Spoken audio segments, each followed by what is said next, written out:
పడండి.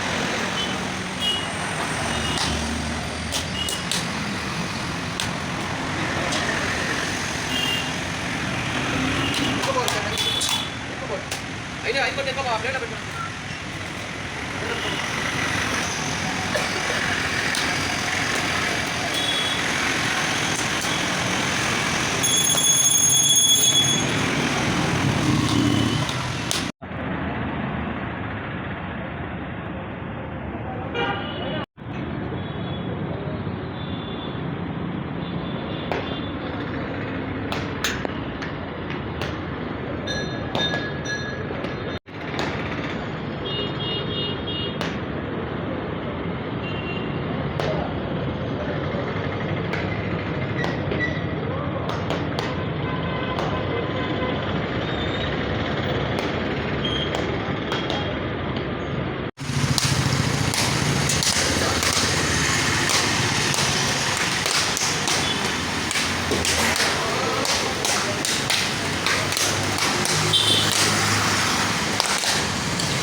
ఈరోజు వైఎస్ఆర్సీపీ ప్రతిపక్షంలో ఉన్నప్పటికీ కేవలం అధికారం కోల్పోయి 1 సంవత్సరమే, మరొక 3-4 సంవత్సరాలు ప్రతిపక్షంలో ఉండాల్సినప్పటికీ కూడా ఈరోజు వైఎస్ఆర్సీపీ నగర నియోజకవర్గంలో పార్టీ కార్యకర్తలు కానీ నాయకులు కానీ వైఎస్ఆర్సీపీ మీద ఎంత అభిమానం ఆదరణ చూపిస్తూ ఉన్నారో అందరికీ కూడా అర్థమవుతూ ఉంది.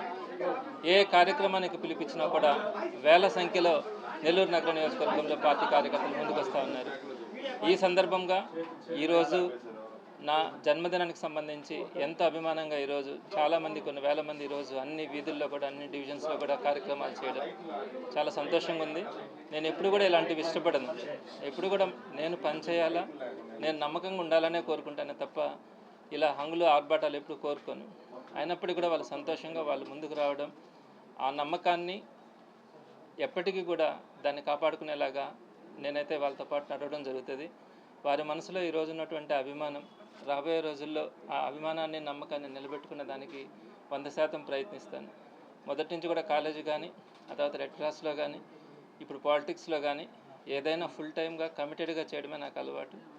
ఈరోజు గడిచిన 1 సంవత్సరం కాలంలో వీరందరి మనసులో ఒక అభిమానాన్ని పొందడం అన్నది సంతోషం. ఇదే అభిమానాన్ని కొనసాగేలాగా రాబోయే రోజుల్లో వైఎస్ఆర్సీపీ అధికారంలోకి వచ్చిన తర్వాత కూడా ఇప్పుడు ఎవరైతే నమ్ముకొని పార్టీ కార్యక్రమాలలో పాల్గొంటూ ఉన్నారో, పార్టీ కార్యకర్తలుగా కష్టపడుతూ ఉన్నారో వారందరినీ మనసులో ఉంచుకోవడం కానీ, వారందరి కష్టాల్లో నేనంటూ వాళ్ళకి అండగా ఉండి వారికి ముందుండడం కూడా జరుగుతుందని ఈ రూపంగా తెలియజేస్తూ ఉన్నాను. ఈరోజు ప్రధానంగా ఈ బ్లడ్ డొనేషన్ క్యాంపుకి కానీ, అలానే సర్వమత ప్రార్థనలో కానీ వీటన్నింటిలో కూడా పాల్గొన్నటువంటి, అలానే డివిజన్స్లో కూడా చేస్తున్నటువంటి అనేక సేవా కార్యక్రమాలు, అన్నదానాలు కానీ, వస్త్రదానాలు కానీ, ఇలాంటి అనేక కార్యక్రమాలు చేస్తున్నటువంటి ప్రతి ఒక్కరికి కూడా పేరు పేరున ధన్యవాదాలు తెలియజేస్తా ఉన్నాను.